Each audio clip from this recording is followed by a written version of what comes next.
semuanya. Hmm, Sambil nyeting-nyeting ya.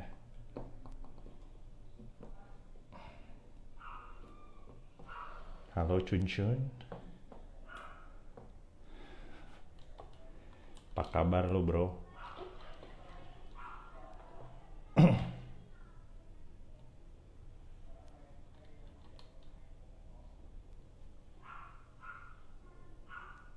Halo juga Honey Flower. Siap-siap ya.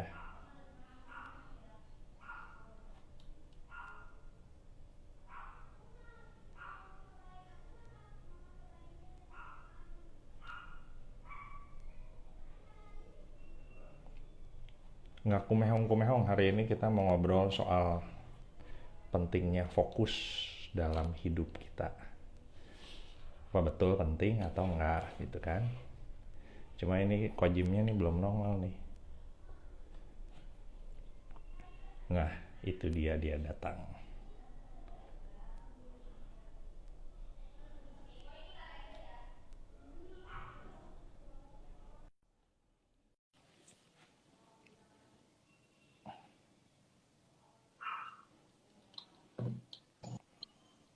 Halo, halo. Halo. Sip, udah pakai lighting. Huawei. Huawei. Gimana kabar, Kojim? Waduh, puji Tuhan ya baik-baik. Gimana kabar? Baik. Luar biasa ya, sekarang makin rajin live-nya. Eh, Berarti nggak mau buang kontennya waktu. banyak banget. Ya gitu ya. Sebenarnya, Kadang-kadang kalau kita banyak sesuatu yang ini apa yang bikin kita happy, nggak sabar buat dibagiin ke orang-orang ya. iya iya. Sebenarnya sih memasuki usia, bukan memasuki kan udah lewat ya. Tapi di usia 4, di usia kepala 4 begini, apalagi ditambah dengan eh, masa lockdown ya, PSBB, Mm-mm. ada banyak hal yang kemudian membuat saya merenung. Jadi saya kemudian banyak merenungkan apa aja sih yang udah terjadi selama ini, apa aja sih yang sebetulnya sudah saya capai gitu. Dan bersyukurnya melalui perenungan-perenungan itu saya malah mendapati bahwa sebetulnya ada banyak hal yang yang yang keliru gitu di dalam cara saya berpikir, di dalam cara saya merasa begitu ya, di dalam cara saya memperjuangkan sesuatu ada banyak kekeliruan. Ya itulah ya gunanya si COVID ya. Itulah gunanya, dan ini yang kemudian membuat saya kemudian memikirkan kembali sih banyak hal. Gitu sih. Kita Iya. ngobrol apa sore ini? Sore ini, Belum. Sebentar. kopi dulu. Cheers, cheers. Yang saya Cheers, Mickey cheers, Mouse nih, cheers. Mickey Mouse. Wah, kalau saya apa Tetap namanya, Einstein. Einstein. Tapi Tetap. ini sebelumnya saya mau berterima kasih dulu pada Honey Flower Coffee ya. Nah, udah Terima nyampe tuh. kasih kopinya. Ini sih wangi banget kopinya. Terus waktu dimasak begitu ya, Ya, itu menimbulkan bau bakar yang buat saya sangat menggiurkan begitu. Nah, cuma waktu masuk ke dalam mulut rasanya putih banget, nah gitu enak kan. banget. Thank you ya, ini Honey Flower Cafe. Ini adanya di Iya, Bandung kan ya? Bandung itu tetangga gue. Eh, Mantap ya, mantap. Jadi mantap jadi mantap. hari ini udah kopi pinter sama kopi fruity ya. Eh, Terus sama Cireng, naonnya mas, cireng. Nggak sekalian seblak gitu. sebelah mah berantakan. Oke, Ya, sebenarnya sesuai dengan apa konten yang tadi saya bikin, saya tuh lagi belajar bikin konten yang namanya karusel gitu. Jadi orang tuh pasti harus nge-swipe gitu di iya konten iya iya. Oh Instagram. itu. Nah, itu namanya karusel katanya. Mhm. Kita bagi-bagi tips atau apa itu pakai cara begitu tuh katanya mengubah kebiasaan orang. Kan biasa orang scrolling kan atas bawah Iya gitu. iya Terus iya iya scrolling iya. begitu ketemu konten kita dia langsung nge-swipe gitu. Iya, Nah, iya, itu iya. tuh disenengin sama katanya sama Instagram tuh disukai. Oh gitu. Nah, Ya, kaitan sama menarik, konten menarik. itu tuh yang jadi apa? Yang jadi bisa dibilang pergumulan atau pertanyaan yang sering ditanyakan kepada saya, kepada gue tuh dalam beberapa tahun terakhir ini gitu ya. Lex, lu teh Iya. fokusnya apa? Lex, lu teh fokusnya apa gitu. Sementara kalau gua menjawab, fokus gua itu eh, membuat hidup orang lain lebih bahagia dan membuat Tuhan senang. Nah, itu Mhm. nggak bisa diterima fokus itu gitu. Sementara buat gua pribadi, eh, ya gua tuh enjoy aja gitu ya, dikasih dikasih peluang apa, dikasih apa yang di depan mata tuh gua tuh enjoy. Jadi gua tuh pengen Mhm. ngobrolin itu gitu. Eh, Seberapa Mhm. penting sih kita fokus untuk sesuatu, atau Mhm. memang ternyata orang tuh bisa nggak fokus dan jalanin beberapa hal sekaligus, seperti di slide gue tuh kan ada. Karena Iya, iya. kan ada juga ya, gue kenal orang dan juga ada yang di buku yang gue baca, kalau orang yang punya bisnis banyak dan mengerjakan beberapa hal secara berbarengan, dan beberapa hal itu sebenarnya juga nggak ada saling kait mengkait misalnya, tapi dia bisa tetap Mhm. berhasil gitu. Nah, itu kan bukan seolah-olah bukan fokus gitu, nggak fokus ngerjain satu hal gitu. Tapi itu Iya, tetap iya. bisa berhasil. Nah, Mhm. ini yang jadi pertanyaan beberapa waktu terakhir ini gitu. Mhm. Ya. Ya kayaknya seru sih kalau ngobrolin itu karena akan jadi perdebatan. Karena gue ngerasa, Dan sebetulnya, hmm, ya gimana gimana terusin terusin. karena gue ngerasa ngerjain beberapa hal sekaligus juga asik untuk membunuh Ya. boring gitu ya. Tapi Mhm. karena gue orangnya mungkin mungkin pada dasarnya gue bosenan mungkin ya. Tapi Iya. rasanya sih sebosan-bosannya itu kalau gue dikasih dulu teaser, ngerjain dulu apa gitu. Nanti balik lagi ke itu gue bisa menikmati lagi gitu tetap. Mhm. Mhm. Ya, ya. Nah, nggak tahu kalau kalau apa Kojim sebagai coach kan udah nge-coaching banyak orang tuh. Nah, masalah ini tuh pernah ditanya-tanyain nggak sih? Sebetulnya masalah fokus adalah salah satu masalah yang dibahas di dalam life coaching ya. Hmm, Cuma memang saya mendapati bahwa sebetulnya banyak kegagalan disebabkan pertama-tama oleh kekeliruan berpikir atau kekeliruan konseptual. Itu hal hmm, pertama yang menyebabkan orang gagal ya. Ibaratnya kayak gini, kalau saya pegang pedang, dan pedang ini adalah senjata saya, yang saya gunakan untuk menebas maupun untuk menusuk, maka saya harus memastikan bahwa pedang saya tajam. ya, Masalahnya jika pedang saya berkarat, maka pedang saya tidak bisa berfungsi sebagaimana mestinya. hmm, Nah, untuk memastikan bahwa pedang saya berfungsi sebagaimana mestinya, pedang saya harus tajam. ya, Begitu. Nah, pikiran itu adalah pedang kita sebetulnya, senjata yang kita gunakan untuk berperang, senjata yang kita gunakan untuk berjuang, senjata yang kita gunakan untuk meraih kesuksesan. Kalau pikiran kita berkarat, maka pikiran kita tidak akan bisa berfungsi sebagaimana mestinya. Gitu. Nah, di sisi lain nih masih ilustrasinya masih soal pedang begitu ya. hmm, Eh, Kalau kita ingin menghasilkan satu sayatan yang clean, sayatan clean itu maksudnya sayatan yang ketika pedang itu ditebaskan, maka hasil tebasannya itu rata, lurus, rata, ya, bagus begitu ya. Kemudian ketika dua bilah itu disatukan lagi, misalnya batang bambu atau apa disatukan lagi, seolah-olah tidak ada bekas sayatan gitu maksudnya. Nah, rapi gitu lah ya. untuk bisa menghasilkan tebasan seperti ini, bukan hanya pedangnya menentukan hasil tebasan, tetapi juga mindset dan sikap hati si pemegang pedang menentukan. Di dalam diri orang itu tidak boleh ada doubt, tidak boleh ada keraguan. Dia harus memiliki undivided fokus, tetapi di saat yang bersamaan dia harus memiliki sebuah keyakinan bahwa ini harus begini, gitu loh. Nah, Hmm, saya lihat hal yang sama dengan pikiran kita. Kalau we have doubt, maka kita secara fisik juga nggak bisa melakukan tebasan yang baik. ya, Secara fisik kita nggak mampu melakukan apa yang seharusnya kita lakukan untuk meraih kesuksesan. Gitu. Jadi Hal pertama yang paling penting adalah memiliki pikiran yang bersih, memiliki pikiran yang mantap, memiliki pikiran yang undivided. Gitu. Nah, sekarang masalahnya ada banyak konsep yang masuk ke dalam pikiran kita, itu masuk tanpa disadari, atau kemudian masuk dengan disadari, tapi kemudian konsep-konsep itu bertabrakan.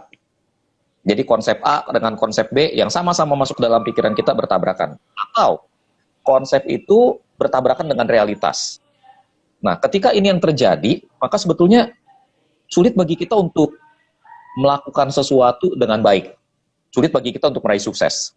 Jadi yang paling penting sebetulnya pertama-tama adalah memiliki konsep yang benar tentang apapun itu. Nah, salah satu konsep yang saya pikir banyak disalahpahami atau tidak dimengerti dengan adalah konsep mengenai fokus. Mengenai fokus gitu. Mengenai fokus itu yang menarik saya, menurut saya tidak dipahami dengan baik atau tidak masuk secara konseptual dengan benar begitu. Itu sih sebetulnya yang saya lihat. Dalam hal itu ya, fokus tuh fokusnya ke tools atau fokusnya ke tujuan gitu mungkin gitu nggak? Ya, sebetulnya dua hal itu yang harusnya kita pahami. Bahwa fokus itu pertama-tama fokus pada tujuan atau fokus pada tools. Ini dulu yang kita harus pahami ini. Jadi ketika ya, kita ngomong kayak fokus, curhat nih soalnya. Enggak, gue udah tahu. Ya, ini pergumulan orang-orang usia kita sebenarnya mah. Tapi begini loh, maksud gue, kalau kita ini kan ketanggor ya, kita ini kan kebenturnya kan di usia kita yang sekarang. Di usia kita yang sekarang ini, gue merasa di usia gue yang sekarang, gue tiba-tiba memiliki pemahaman-pemahaman yang menurut gue seharusnya gue miliki 20 tahun yang lalu. Nah, itu cilakanya. Kalau gue memiliki pemahaman ini 20 tahun yang lalu, gue nggak ada di sini hari ini gitu loh. Gue jamin gue nggak ada di sini hari ini. Yeah. Gue ada di sini hari ini karena gue memiliki pemahaman yang keliru gitu loh. Nah, gue kan harus memperbaiki. Iya dong. Begitu. Oh, ya. Gue harus memiliki pemahaman yang benar. Nah, ketika gue memiliki pemahaman yang benar, gue merasa ini harus dibagikan kepada orang lain supaya mereka tuh tidak mengikuti jejak gue gitu. Nah, gue sih yakin ya kalau gue punya pemahaman baru ini, gue masih bisa meraih apa yang gue ingin raih. Cuma kan memang time-nya kan rada lain ya. Orang anak usia jicap, anak usia 20 tahun dengan konsep yang kita sharingkan hari ini, dengan kita yang usia kepala 4 megang konsep ini. Kalau waktu kita cuma 20 tahun lagi, kita game over usia 60, berarti waktu kita tinggal 20 tahun lagi. Kalau dia game over usia 60, kan dia masih punya waktu 40 tahun lagi. Betul. Gitu loh. Betul. Ngasah pedangnya juga masih, kalau ceritanya tadi pedang, itu ngasah pedangnya masih bisa lebih banyak lagi gitu ya. Benar. Jadi nggak apa-apa, ini kita sharing, kita curhat aja, nggak apa-apa, kita belak-belakan aja di sini. Supaya apa? Supaya orang yang dengar, baik secara langsung maupun nanti melalui rekaman di IGTV, itu bisa terberkati dan mereka tidak mengikuti jejak yang salah. Iya, kan kalau gue pribadi gitu ya, kan suka ada yang ada teman-teman yang bilang atau ada saudara yang bilang, gila ya lu teh, ini dipegang, itu dipegang. Sebenarnya lu teh maunya apa gitu? Gue tuh cuman ketawa biasanya kalau gitu, karena kalau buat gue waktu kesempatan itu datang, gue jadi teringat lagi kira-kira pertemuan yang kemarin atau yang 2 minggu yang lalu ya, kita pernah bilang hidup tuh cuman 1 kali. Nah, hidup cuman sekali itu, jadi itu mungkin yang men-trigger gua tuh kalau misalnya ada kesempatan lewat, ini kayaknya kesempatan ini bagus nih, dan kelihatannya gue juga percaya kesempatan itu kalau lewat itu pasti atas izin Tuhan. Jadi waktu dia lewat dan gua merasa harusnya ini gue bisa ya, gue doa aja, gue minta tanda misalnya, Tuhan kalau misalnya gue coba jajakin ini dan ada jalannya atau gimana, gue mau coba nih. Ya udah, waktu jalan-jalannya itu dibukakan, berarti gue akan jalan terus sampai satu hari mentok. Nah, waktu mentok juga kan seperti yang kita bicarain juga, mentok tuh kan kita bisa belok, cari jalan lagi atau gimana. Tapi peristiwa-peristiwa atau kesempatan-kesempatan itu tuh sebetulnya kalau buat gue pribadi justru memperkaya gue di dalam sini. Ya, Nah, ya. jadi gue tuh kadang-kadang bingung cara menjelaskan kalau ketemu yang, jadi sebenarnya lu teh maunya apa? Lu jualan makanan, jualan martabak gitu ya. Lu punya toko cat saya juga dibilang sepi juga enggak, lumayan rame. Lu dulu jualan cat, bisa radikal banget jadi jualan martabak gitu kan. Mm-mm. Bisa begini, bisa begitu. Jadi gue tuh karena ya mungkin pembicara kita hari ini kalau buat gue pribadi buat ngegali itu sebenarnya fokus itu tuh apa sebenarnya kan bukan Ya, kalau gue ya, sih menganggap apa-apa yang kesempatan itu tuh cuman alat gue gitu. betul, betul, betul. Nah Ya, apakah sebenarnya, itu bisa gitu untuk menjelaskan atau gimana gitu ya? Gue sebenarnya sih apa? gini, Lek. Mm-mm. Gue dalam dalam pembahasan ini sebetulnya ada beberapa hal yang harus kita luruskan dulu. Ya, Jadi kita percaya bahwa segala sesuatu yang terjadi di dalam dunia ini tidak mungkin terjadi tanpa izin Tuhan. Kita betul, sepakat dulu dalam hal itu. iya, absolutely. Tapi masalahnya pertanyaannya begini, ketika Tuhan izinkan ini terjadi, apa maksudnya? Hmm. Jadi kita ngelihat ini kesempatan. Pertanyaannya, ini kesempatan nggak? Mm-mm. Contoh, Betul. gue kenal sama beberapa orang, gini ada lah, anggaplah ini orang yang anonim lah ya, begitu maksudnya ya. Iya, Tapi ini real story. Gue iya, tuh ada anak muda, satu atau dua orang, yang satu misalnya jadi guru, yang satu lagi jadi seorang rohaniwan gitu ya. Lalu kemudian di satu titik dia tiba-tiba mendapatkan tawaran untuk bekerja di lepas pantai. Posisinya anggaplah manajer gitu ya, dan gajinya luar biasa, bisa 10 kali lipat daripada apa yang udah dia terima nih di gereja atau di sekolah. iya, Nah, pertanyaannya ketika dia ngelihat itu itu pasti Tuhan izinkan gitu. Tawaran itu muncul kan pasti Tuhan izinkan. betul. Tapi pertanyaannya, itu kesempatan atau sebuah ujian Menarik itu. gitu. Ya, jadi kalau buat gua sih sebetulnya itunya kita tidak usah mempermasalahkan hal yang pasti. Hal yang pasti seperti apakah ini datang dari Tuhan? Pasti. Gua ketabrak mobil aja itu pasti Tuhan izinkan kok.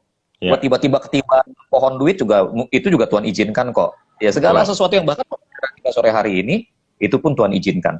Ya, Tetapi yang jadi pertanyaan adalah sekarang begini, bagaimana kita tahu bahwa apa yang Tuhan izinkan ini adalah sebuah kesempatan atau sebuah ujian? Bagaimana kita ya, tahu? Gue ngelihat sebetulnya untuk tahunya itu adalah, ini nanti kita akan masuk ke fokus ya. ya, Untuk tahunya itu kita harus mempunyai tujuan terlebih dahulu.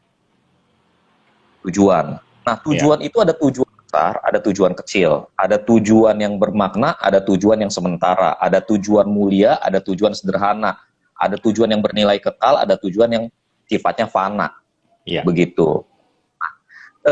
Kita harusnya mempunyai kita harus memiliki dua konsep yang jelas mengenai tujuan yang ingin kita capai itu.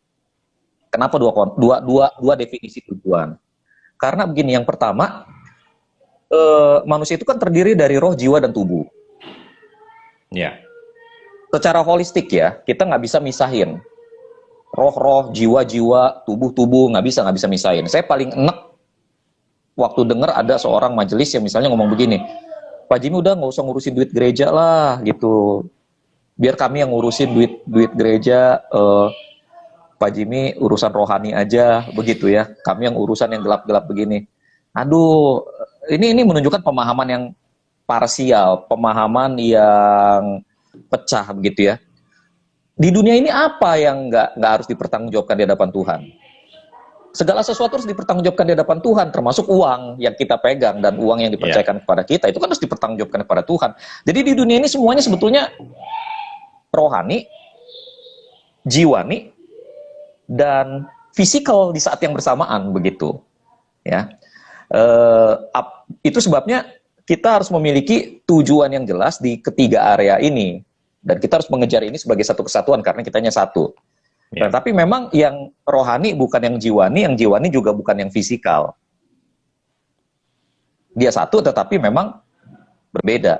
Nah, ketika kita bicara mengenai tujuan hidup, first of all sih menurut saya ya, kita harus punya tujuan yang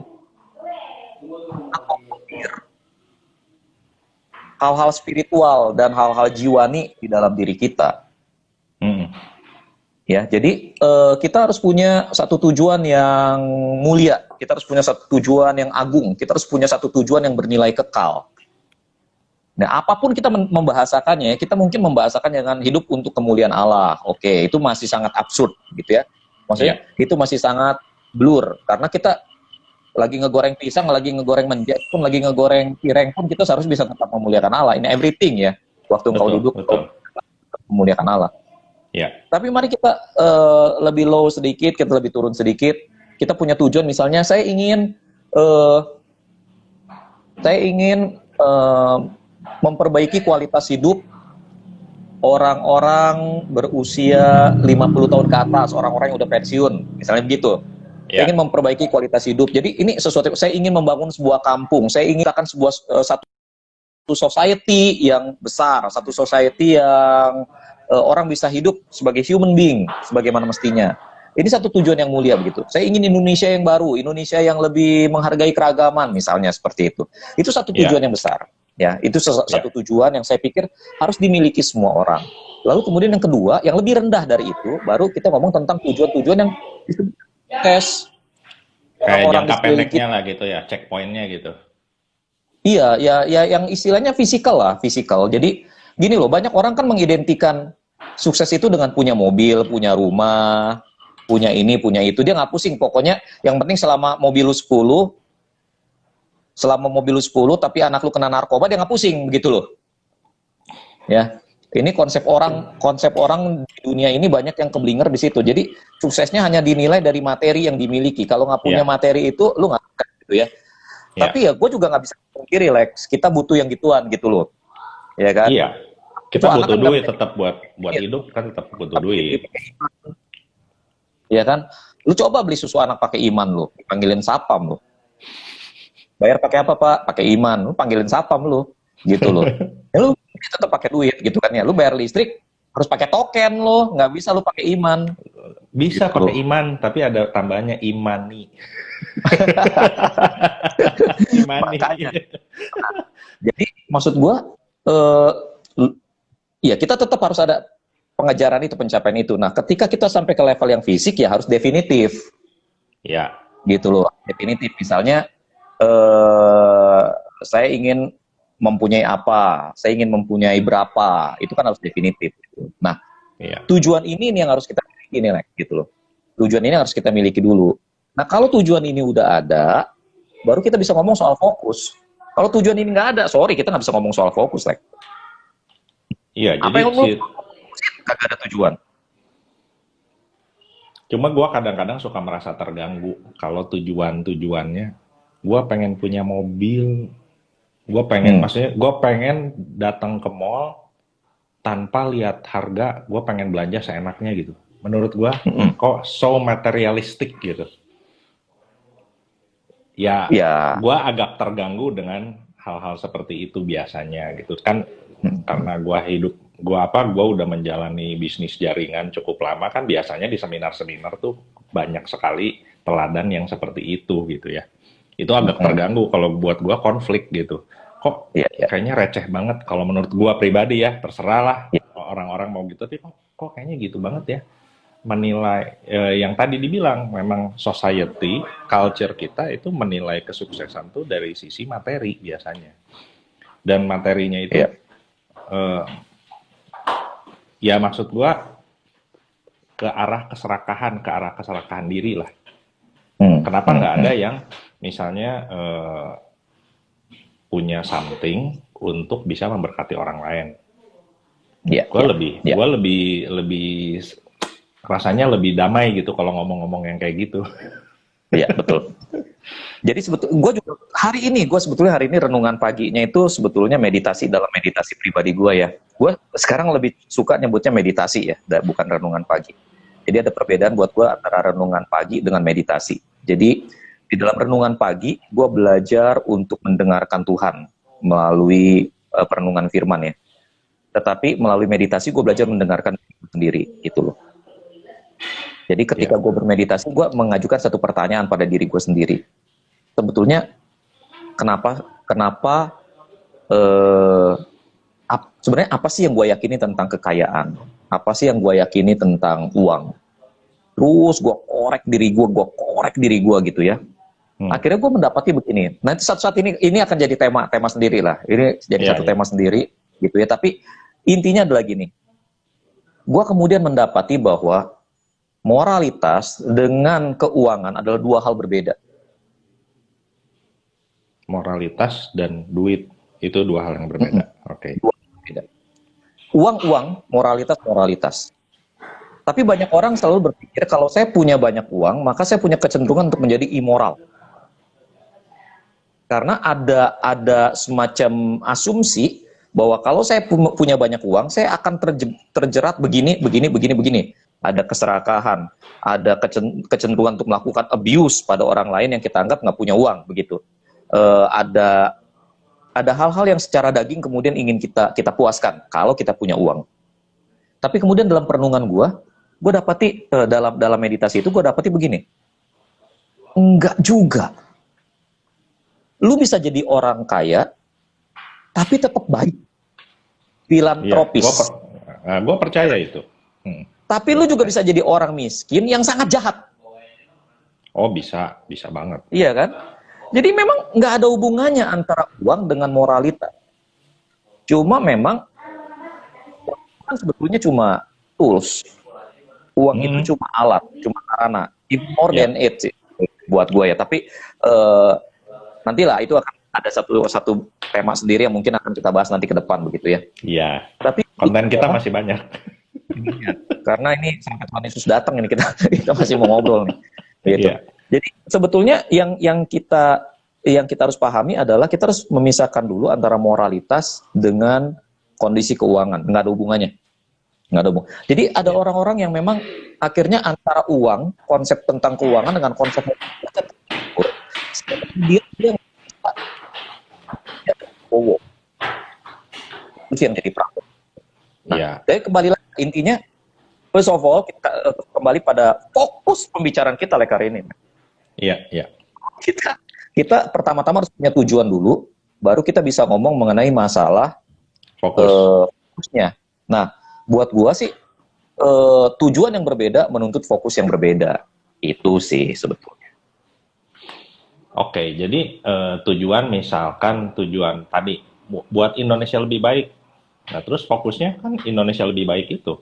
Misalnya Indonesia lebih baik itu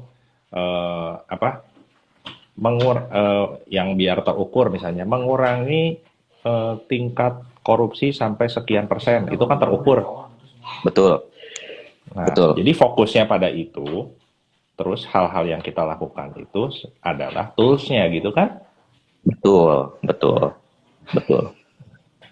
Ya, jadi sebetulnya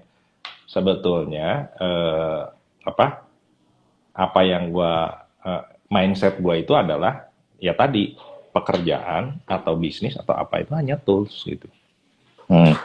Iya. Sebenarnya ini yang memang harus orang-orang jelas ya, Orang-orang jelas bahwa tujuan yang mulia tidak berubah segampang itu. Betul. Gitu loh. Tujuan yang mulia, tujuan yang besar tidak berubah segampang itu. Bahkan sebetulnya mungkin tidak akan pernah berubah sampai si tujuan itu berpulang ke rumah Bapak. Ya. Tetapi memang kendaraan untuk mencapai tujuan itu bisa berubah. Ya, gue suka ngambil analoginya gini. Gue misalnya sejak pengalaman kemarin misalnya ke Papua gitu ya, gue pengen orang Papua itu lebih well educated dan segala macam gitu ya, lebih well educated, lebih higienis, hidupnya lebih rapi, mindsetnya lebih terbuka misalnya gitu. Nah, tapi untuk mencapai itu memang perlu duit, perlu tim, perlu sistem, perlu pengorganisasian. Nah, Misalnya si alat-alat ini gue belum punya, berarti gue mau cari. Nah, alat-alat ini mau cari, gue bisa dong pakai bisnis gue yang lain untuk memenuhi alat-alat ini supaya nanti gue punya tools yang lengkap untuk datang ke sana. Betul, betul. Nah, gue sih selama ini berpikirnya begitu gitu. Jadi gue nggak ada ya punya. Jadi lo cita-cita pengen punya uang di bank berapa? Gue tuh terus terang nggak ada. Hmm, Cita-cita ya, punya uang 10 miliar? Enggak. hmm, Ya hmm, tapi ya, kalau memang bisnis ini jalan, bisnis ini berhasil, nah lewat bisnis-bisnis ini yang lagi dikerjain atau pekerjaan-pekerjaan atau apa tools-tools yang lagi gue kerjain ini, tentu di dalam masing-masing tools ini punya punya goal masing-masing. Maksudnya goal masing-masing itu adalah sekarang anggaplah gue masuk bisnis asuransi kan. Nah, gue menilai asuransi ini baik, bisa bisa apa, menolong banyak orang dan bisa mengedukasi banyak orang. Ya udah, gue kerjain ini sampai waktu bisnis ini berjalan, berarti akan banyak orang yang teredukasi dengan baik. Nah, udahlah dia berhenti di tujuan dia itu. Tapi misalnya waktu gue menyentuh hal yang lain, sama. Intinya orang-orang yang ada di sekitar itu yang sama-sama mengerjakan gue itu harus kualitas hidupnya lebih baik. hmm, Jadi ya, dimanapun, seolah-olah dimanapun Tuhan tempatkan atau Tuhan memberikan tools itu di depan mata, ya udah, gue kerjain itu. Kalau disuruh masak, gue harus masak yang enak. Kalau disuruh hmm, nembok, gue harus bikin tembok yang bagus.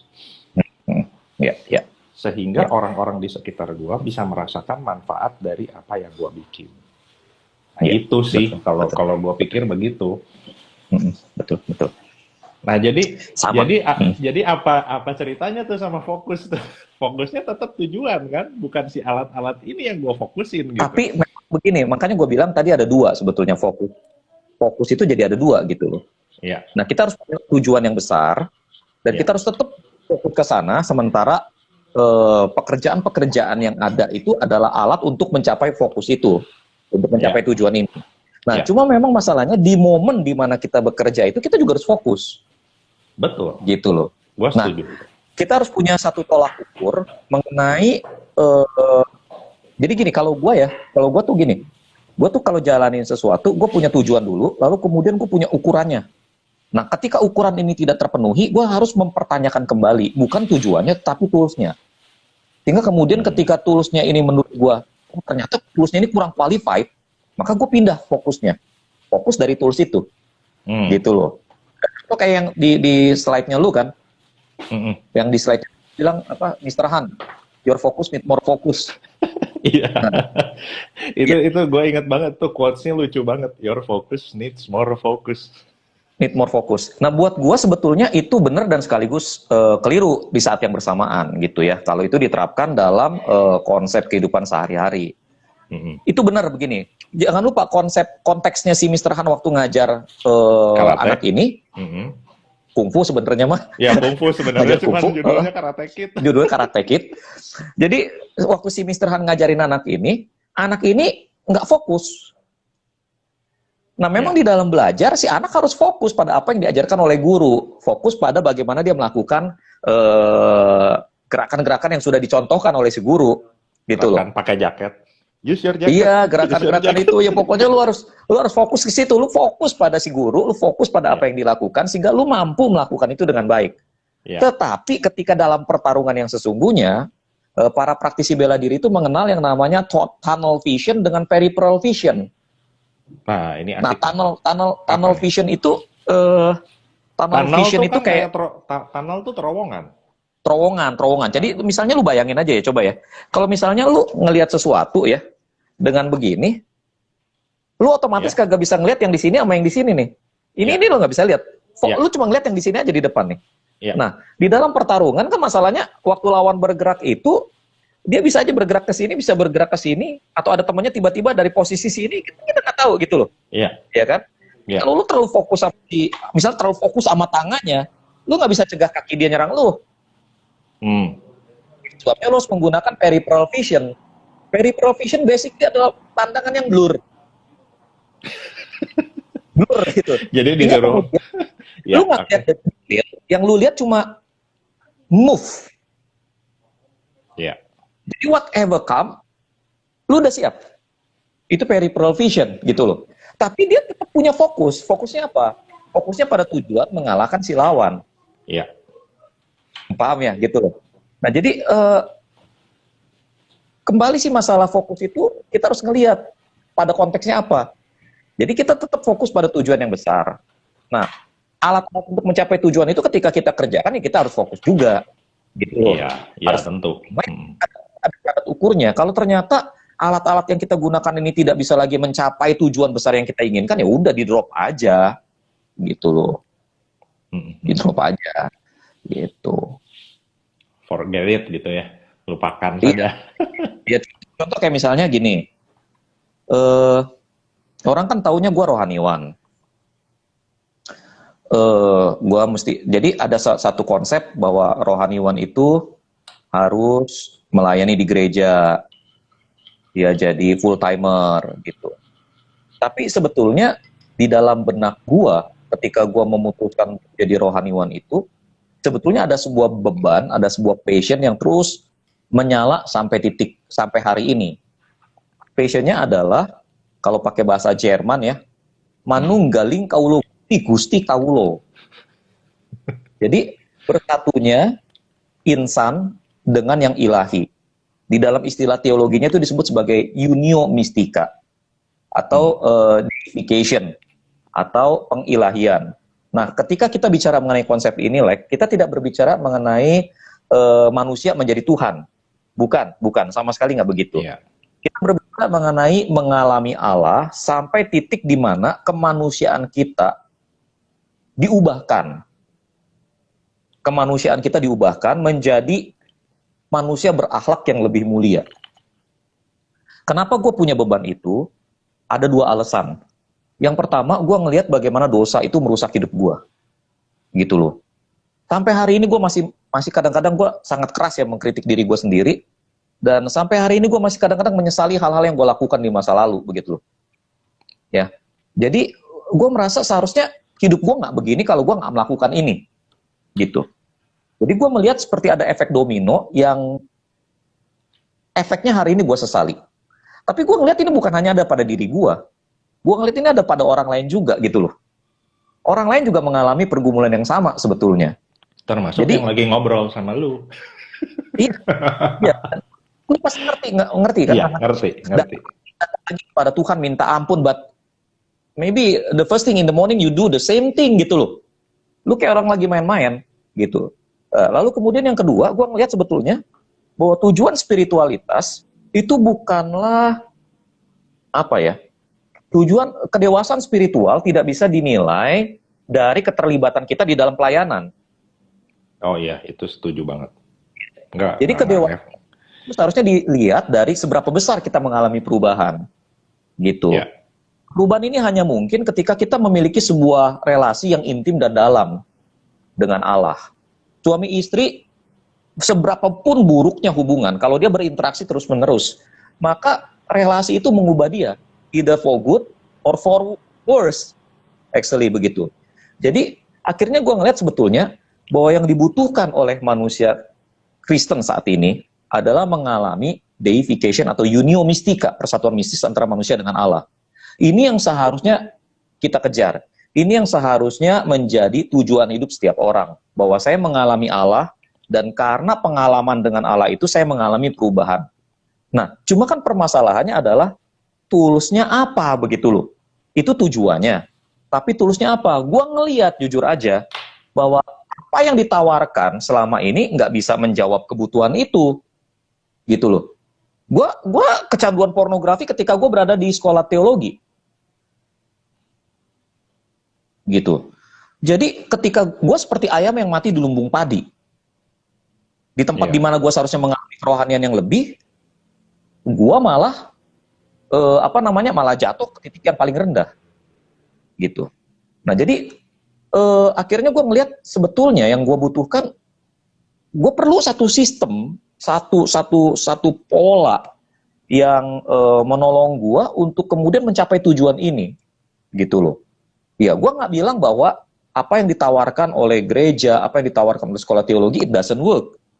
Enggak, karena ada orang-orang yang diberkati juga, ada orang-orang yang diubahkan juga dengan sistem-sistem ini. Ya, But sometimes anyhow, I don't see that it works for me gitu loh. iya, iya. Dan Ini lain. apa nih internetnya? Nah, bahwa sebetulnya kita itu roh, jiwa, dan tubuh. Gitu loh. Di satu sisi secara rohani kita butuh makanan rohani, tetapi secara fisik kita perlu mendisiplin diri. Gue ngelihatnya begitu. Ya kan? Jadi anggaplah misalnya kita bertobat usia 18 tahun, kita bertobat. Kita menyerahkan hidup kita kepada Tuhan. Iya. Kita dilahirkan kembali jadi ciptaan baru. Tetapi kan selama 0 sampai 18, kita kan hidup di dalam dosa nih. Ada kebiasaan-kebiasaan yang kita ciptakan gitu loh.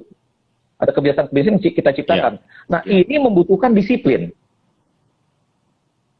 Ini membutuhkan disiplin. Nah, gue ngelihat ya misalnya, lalu gue ngelihat gini, kapan sih orang itu harusnya diubahkan? Faktor usia. Sebetulnya usia 0 sampai 6 itu golden age. Orang tuh kalau mau tanemin nilai-nilai ya di situ, gitu loh. Ya, Tapi masa betul. banyak orang nggak berpengalaman jadi orang tua, ya kan?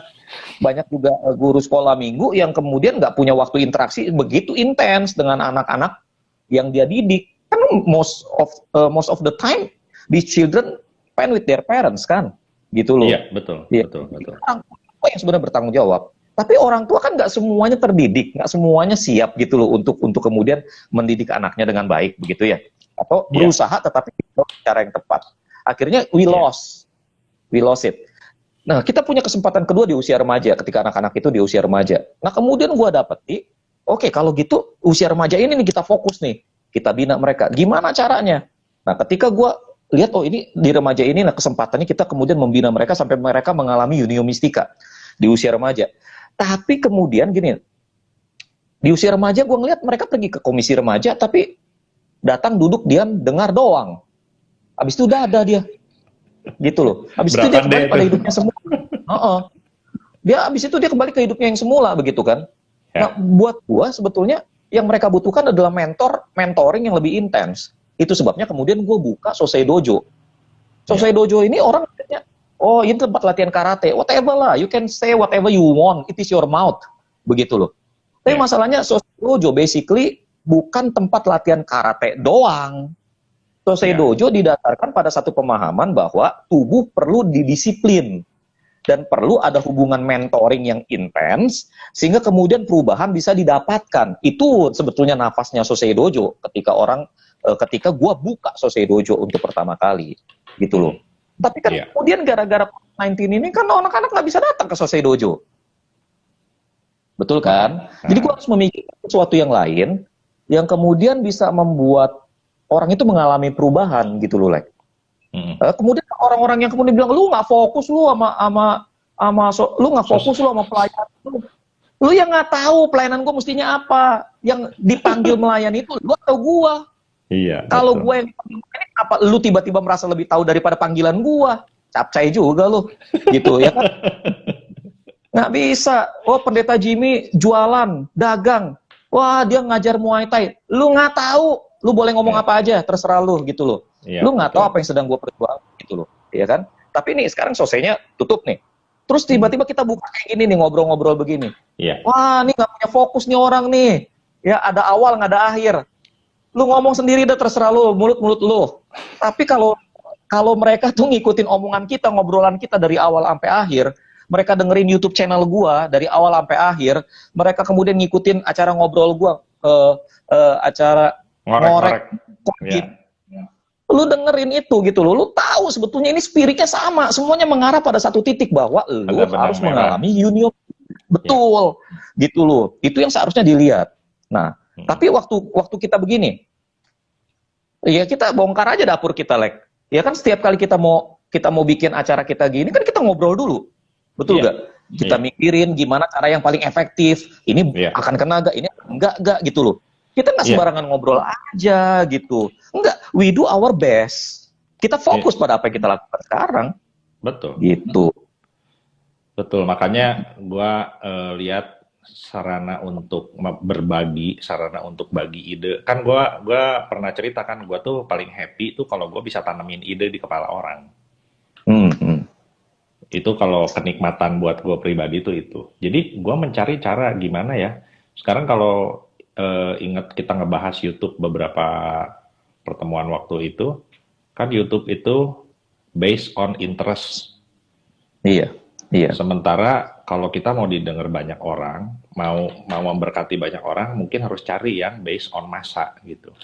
betul, betul, Nah, makanya gue betul, belajar lagi Instagram. Gue ikut-ikut kelas betul, betul. online dan gimana caranya ini, ya intinya seperti itu. Gimana menanamkan ide di kepala orang-orang gitu. Iya, iya.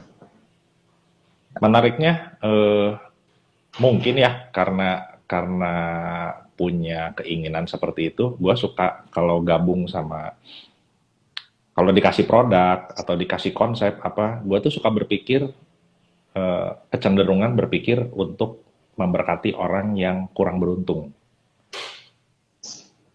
kaum-kaum yang marginal atau misalnya yang bukan marginal lah, jadi yang seperti gini aja. Kemarin disimpulin waktu gua ketemu teman, Lex, eh, apa yang kamu lakukan ini adalah membuat sesuatu yang eksklusif menjadi inklusif. Nah itu teh menarik gitu. Kok gua kayak nemuin puzzle?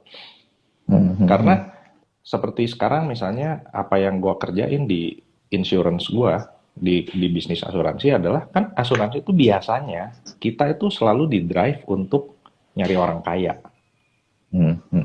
supaya angka cepat tercapai, posisi cepat naik, kita tuh di drive untuk begitu. Tapi gua bikin ngemodify sebuah konsep untuk gimana membuat ini tuh bisa dijangkau oleh orang-orang yang bukan orang kaya gitu. Karena Hmm, hmm. menurut gua konsep insurance gitu ya, jaminan kesehatan atau jaminan pendapatan, jaminan gimana Warisan, mengganti uang pendapat, warisan dan segala ya. macam itu sebetulnya lebih berguna buat orang kecil gitu. Ya Lebih dibutuhkan semua berguna. orang. Iya, sebetulnya malah lebih berguna menurut gua buat orang kecil. Kalau buat belum tentu perlu gitu. Itu konsep seperti itu karena hartanya juga mungkin 7 turunan 8 turunan nggak habis-habis gitu. Ya, ya, ya, ya. Nah tapi menariknya karena gue melakukan seperti itu, eh, sometimes gue suka merasa ada di posisi yang salah karena kok gue jadi kerjaannya nggak modify bahwa produk ini sebetulnya bukan didesain untuk itu tapi sama gue dimodify untuk itu, jadi artinya perjuangannya lebih berat gitu. Kalau gue Ya, orang ya. yang bikin produk itu kan lebih gampang, konsep ini langsung didesain, produknya memang spesial ditargetin untuk eh, segmentasi itu. Tapi kalau sekarang kan enggak, produknya untuk umum, tapi gue mencari cara gimana caranya mengkomunikasikan ini untuk orang kecil. Hmm, hmm. Itu Ya, bagian dari ya. fokus kan? Iya. Ya, kita terfokus pada tujuan besar sih sebetulnya. Cuma memang kan banyak Iya. orang masalahnya ngeliat ini dan ya itu tadi kadang-kadang problemnya ya, Lek ya. Hmm. Orang itu kan nilai kita dari lu dapat berapa Nah, iya. gitu loh. Kayak gue di Sosei Dojo gitu ya. Ya memang di Sosei Dojo kan nggak free. Orang anak kalau mau latihan ya harus bayar gitu loh. Iya. Eh Kan listrik kudu cum- bayar tuh, Kojim. ya, listrik kudu bayar, barang-barang aus juga kan perlu diganti. Iya, Nah, betul. gua gua cenderung kan ada pilihannya dua. Lu cari donasi atau Tarik kutip bayaran. bayaran. Iya. Ya.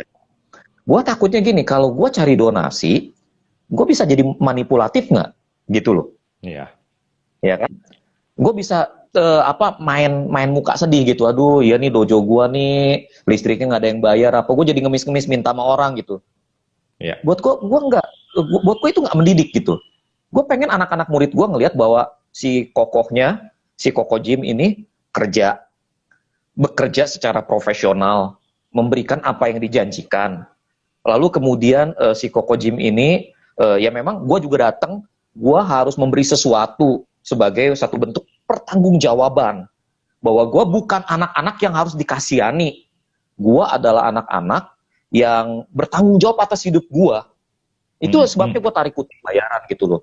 Betul. Ya cuma kan nggak gede, artinya Sosei Dojo ini lepas dari masalah kualitas yang fasilitas sih kami nggak ngomong lah ya, karena fasilitas gue tetap berorientasi pada bela diri tradisional, peralatan tradisional gitu loh. Cuma kalau kualitas pengajaran sih gue berani ngadu. Gue punya 2 sertifikat untuk membuktikan itu, dan gue punya banyak testimoni bagaimana mereka belajar. Iya.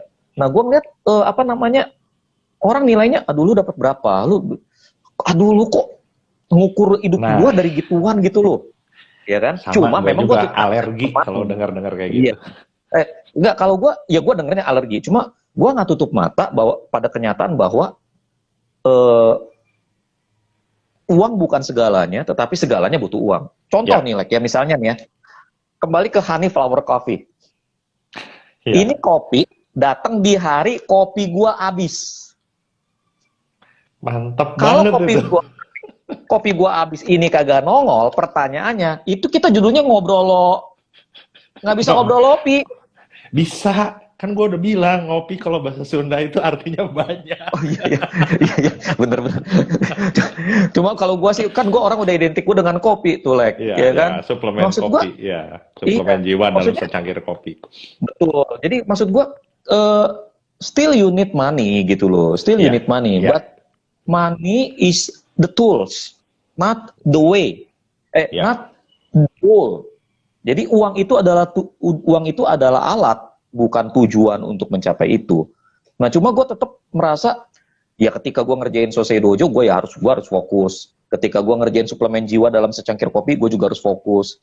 Ketika suplemen jiwa nih lagi suplemen jiwa, lagi pre dulu nih, hampir seminggu ini. Kenapa? Justru karena gue lagi fokus. Gue lagi fokus pada suplemen jiwa justru. Gue fokus pada suplemen jiwa, sehingga gue nggak bikin dulu konten suplemen jiwa. Aneh nggak? Aneh. Tapi gue lagi ngeliat gini nih. Gue lagi ngeraba audiens gue juga. Audiens gue ini senangnya makannya yang kayak gimana? Ya, akhirnya gue mengambil keputusan gini. Gue akan kasih konten-konten yang seharusnya membuat orang memikirkan ulang pikirannya. Itu yang pengen gue kejar di suplemen jiwa. Jadi setiap konten, nah kalau di Ngorek Kojim, gue fokus pada kisah-kisah orang yang hidupnya mengalami perubahan, gitu loh. Orang-orang biasa yang mengalami perubahan. Di Ngobrol Lopi, ya kalau yang lain pada mau tahu kita fokusnya pada apa, ikutin terus. Iya, betul. Ya. Berasa loh ngomongin apa. Intinya adalah untuk semua program yang kita buat, ya kita fokus pada itu, gitu loh. Iya. Itu sih. Dan kita ngomong fokus juga nih, Alek ya. Iya. Buat gue ya, pandangan bahwa lu harus kerjain sesuatu tuh harus fokus. Buat gue itu adalah pandangan yang konyol sih menurut gue. Kenapa konyol? Karena gini, contoh, lu misalnya, sekarang lu martabak lu masih buka gak? Masih. MLM lu masih jalan gak? Masih. Asuransi lu masih jalan gak? Masih. Masih kan, istilahnya kan gitu kan. Sekarang kita lihat tuh misalnya kayak Jack Ma. Emangnya dia cuma punya satu perusahaan? Kan enggak, gitu loh. Kita lihat keluarga Riyadi, emangnya dia punya satu perusahaan? Kan enggak juga. Kita lihat Eka Cipta, apakah dia cuma punya satu perusahaan? Kan enggak juga, gitu loh. Iya. Karena fokus mereka memang bukan pada perusahaan, fokus mereka pada mencari keuntungan, kan begitu. Iya.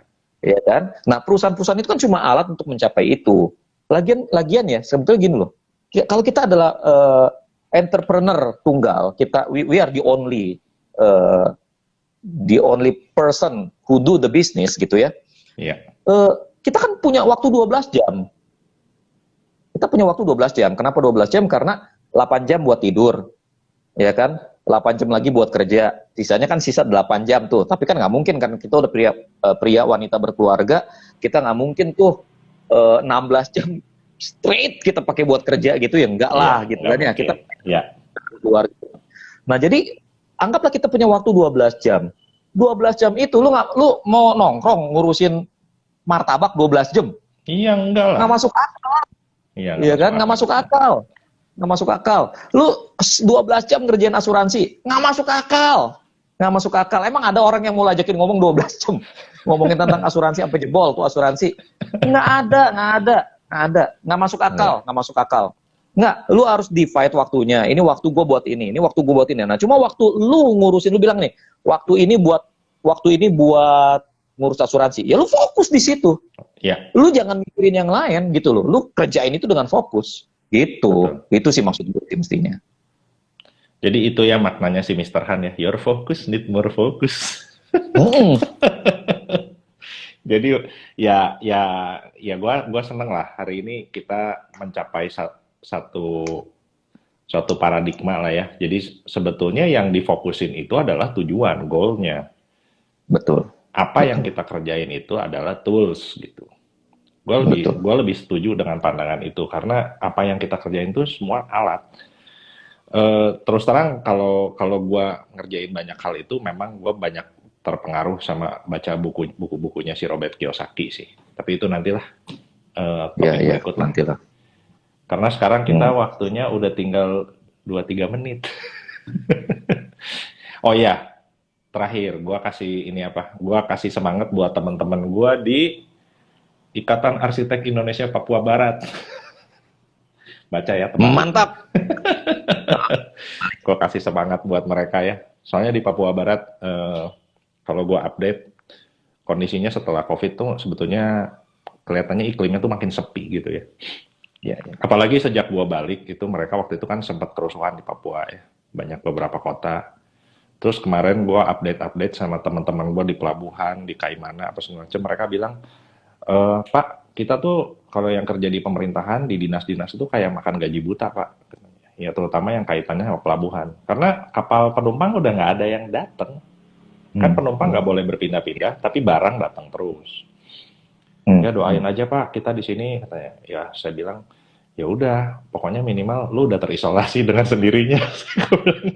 Iya sih. Jadi tinggal mereka survive aja dan mereka harus tetap semangat. Semangat ya teman-teman di Papua Barat. Ya, semangat teman-teman di Papua. Oke, kayaknya kita harus akhiri dah daripada kita tiba-tiba di-cut dengan tidak beradab. Jadi kita bergeraknya pada seruput yang terakhir. Cheers. Cheers.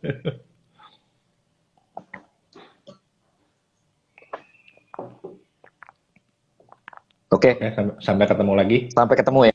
Yo. Ya, Rabu depan. Yuk.